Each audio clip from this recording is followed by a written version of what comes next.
Teman-teman, bagaimana kabarnya hari ini? Alhamdulillah, hari ini baik-baik saja. Ustazah juga ikut senang. Nah, teman-teman, sebelum kita belajar di Sentra Inta, kita mau apa dulu? Mau menyanyi bersama-sama. Menyanyi apa tentang? Menyanyi tentang kapal, ya. Yuk kita nyanyi bersama-sama. Lihatlah sebuah titik jauh di tengah laut. Makin lama makin jelas bentuk rupanya. Itulah kapal api yang sedang berlayar. Asapnya yang putih mengepul di udara. Hari ini di Sentra Inta kita mau belajar tentang mengenal kendaraan. Teman-teman, kita berekreasi itu membutuhkan yang namanya apa? Namanya kendaraan.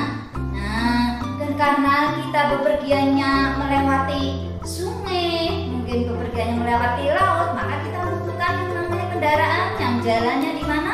Di air. Nah, jalannya di air apa teman? Yaitu kapal. Nah, kita mau apa? Mau mengenal macam-macam kapal. Yaitu ada apa saja teman? Ada perahu, ya. Ada kapal feri, ada kapal bot, ada apa lagi? Ada kapal selam teman. Nah, itulah jenis-jenis kendaraan yang ada di air, ya, yang jalannya bisa di air. Ada yang mungkin di sungai, ada yang mungkin di laut. Nah, itulah teman-teman yang namanya kapal. Nah, teman-teman, ada sebuah cerita, yaitu cerita apa tentang? Cerita sejarah pertama kali yang membuat perahu. Siapa itu? Yaitu Nabi Nuh alaihissalam. Nabi Nuh alaihissalam diberi mukjizat oleh Allah Subhanahu wa taala, yaitu dapat membuat perahu, yaitu karena perintah Allah Subhanahu wa taala.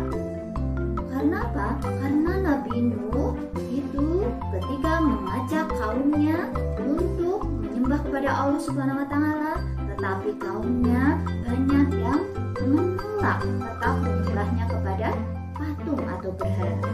Maka Nabi Nuh berdoa pada Allah Subhanahu wa taala, itu memohon pertolongan kepada Allah. Dan Allah memerintahkan kepada Nabi Nuh yaitu membuat perahu. Ya. Teman-teman, mari kita lihat dan kita dengarkan kisah tentang Nabi Nuh alaihissalam membuat perahu yang sangat besar. Selamat menyimak.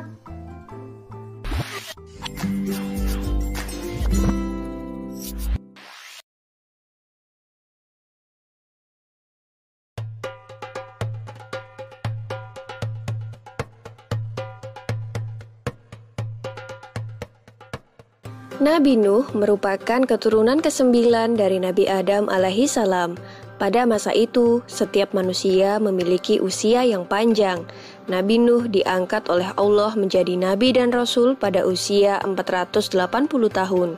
Sepanjang usianya tersebut, Nabi Nuh terus berdakwah dan mengajak kaumnya tanpa kenal lelah.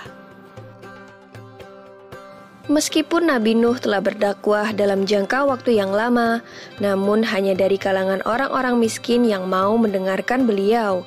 Hal ini mengakibatkan kaum Nabi Nuh yang merupakan orang terpandang dan kaya raya tidak mau mengikuti ajaran Nabi Nuh karena mereka tidak sudi berdekatan dengan orang-orang rendahan.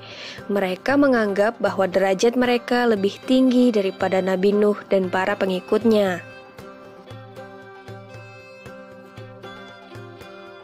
Bagi kaum yang durhaka itu, Nabi Nuh merupakan manusia biasa yang tidak mempunyai kelebihan apapun. Alasan itulah yang mereka gunakan untuk tidak menaati ajaran yang dibawa Nabi Nuh. Para pemimpin kaum yang kafir itu kemudian berkata bahwa mereka akan mengikuti ajaran Nabi Nuh jika pengikutnya yang terdiri dari orang-orang miskin itu diusir terlebih dahulu. Tentu saja Nabi Nuh menolak permintaan mereka.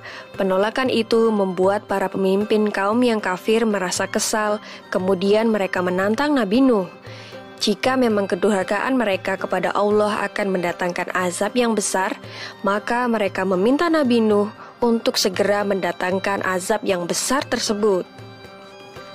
Begitulah sikap kaum Nabi Nuh yang sombong dan angkuh.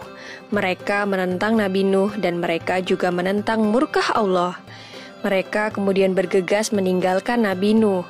Sebagian dari mereka bahkan berteriak dan mengejek Nabi Nuh sebagai orang gila yang tidak tahu diri. Dengan demikian, kaum Nabi Nuh yang durhaka itu tetap melakukan penyembahan terhadap berhala dan tidak memperdulikan ajakan Nabi Nuh untuk bertaubat. Mereka menyembah patung-patung yang mereka anggap sebagai Tuhan karena sesuai dengan ajaran leluhur mereka sejak dahulu. Allah kemudian memberikan petunjuk kepada Nabi Nuh agar membangun bahtera kapal yang besar di puncak bukit. Meskipun dikerjakan bersama dengan para pengikutnya, ternyata pembuatan kapal tersebut memakan waktu yang lama. Nabi Nuh harus diuji kesabarannya menghadapi kaumnya yang memandang pekerjaannya itu sebagai pekerjaan orang gila. Mereka mengejek Nabi Nuh sebagai orang bodoh karena tidak membuat kapal di laut, melainkan membuatnya di atas bukit. Salah satu dari mereka lalu berkata, "Lihatlah apa yang dilakukan Nuh. Dia dan para pengikut bodohnya membuat kapal di atas bukit." Nabi Nuh dan para pengikutnya tetap tegar dan terus bekerja menyelesaikan bahtera kapalnya.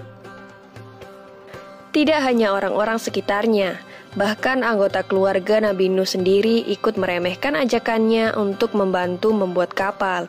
Istri Nabi Nuh dan seorang anak laki-lakinya yang bernama Kan'an terpengaruh keadaan dan menjadi durhaka kepada Allah dan Nabi Nuh. Dengan bimbingan Allah, Nabi Nuh dan para pengikutnya telah menyelesaikan pembuatan bahtera kapal tersebut. Allah kemudian memerintahkan Nabi Nuh untuk bersiap-siap karena bumi telah diperintahkan untuk memancarkan air dari dalam perutnya dan langit mulai hujan lebat. Nabi Nuh kemudian mengisi bahtera kapalnya dengan para binatang dan burung-burung terlebih dahulu. Berbagai macam jenis hewan mendatangi bahtera kapal Nabi Nuh secara berpasangan jantan dan betina. Tiada seekor jenis hewan pun yang terlewat, karena Nabi Nuh menunggu para hewan masuk dengan sabar. Bahtera yang besar itu ternyata dapat menampung segala jenis hewan yang telah masuk ke dalamnya. Dalam sekejap, banjir bandang melanda seluruh bumi yang mengakibatkan seluruh daratan mulai menghilang. Nabi Nuh yang berada di atas kapal terus berdoa kepada Allah untuk diberi keselamatan. Tak lama kemudian, beliau melihat putranya, Kan'an, yang berenang menyelamatkan diri. Nabi Nuh merasa tidak tega dan berusaha menyelamatkan putranya itu. Namun Kan'an ternyata masih keras kepala. Ia malah berenang menuju daratan yang tersisa karena berpikir mungkin ia akan lebih aman di sana. Namun Allah berkehendak lain. Ombak besar datang ke arah Kan'an. Ia pun akhirnya tenggelam tergulung ombak. Tak lama setelah seluruh kaum Nabi Nuh yang durhaka tenggelam, banjir berangsur surut. Nabi Nuh bersama para pengikutnya dan hewan-hewan yang berada di dalam kapal mulai keluar perlahan-lahan dan mulai membangun tempat tinggal mereka yang baru. Demikianlah kisah Nabi Nuh alaihissalam dalam membuat bahtera kapal raksasa. Semoga kisah ini bermanfaat bagi kita semua. Amin ya robbal alamin.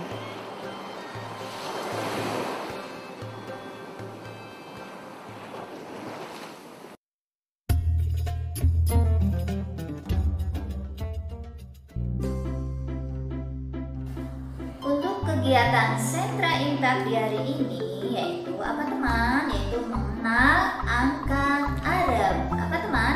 Mengenal angka Arab. Angka Arab berapa teman? Angka Arab 1 sampai 12 ya. Nanti kalian bisa dilihat di lembar kerja kalian.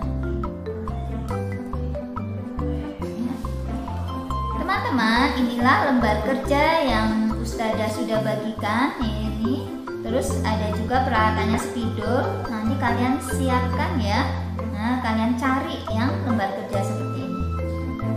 Terus teman-teman, ini ada gambar apa ya? Gambar ikan. Nah, terus kalau ini gambar apa teman? Kapal, ya betul.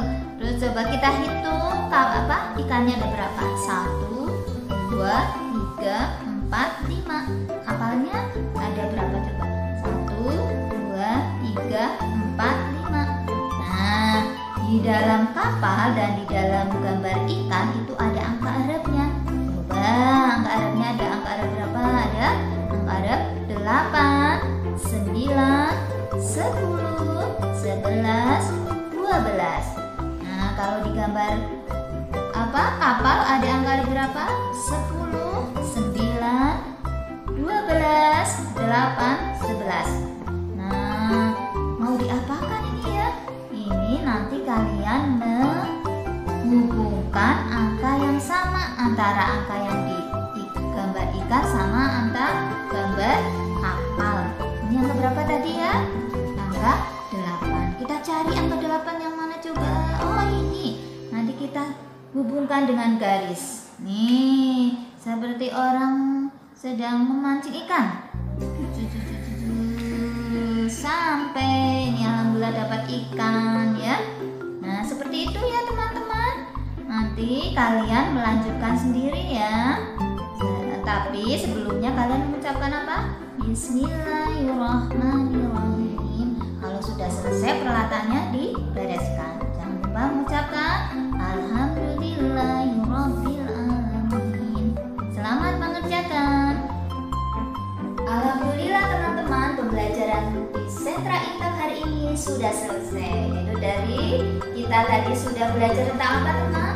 Tentang mengenal kendaraan yang jalannya di air dan mengenal sirah Nabi Nuh alaihissalam dan juga mengenal angka Arab. Angka Arab 1 sampai 10 untuk kelas A dan untuk kelas B 1 sampai 12 ya. Teman-teman, Ustazah mengucapkan terima kasih. Sampai ketemu lagi besok, insya Allah. Ustazah mengucapkan wassalamualaikum warahmatullahi wabarakatuh.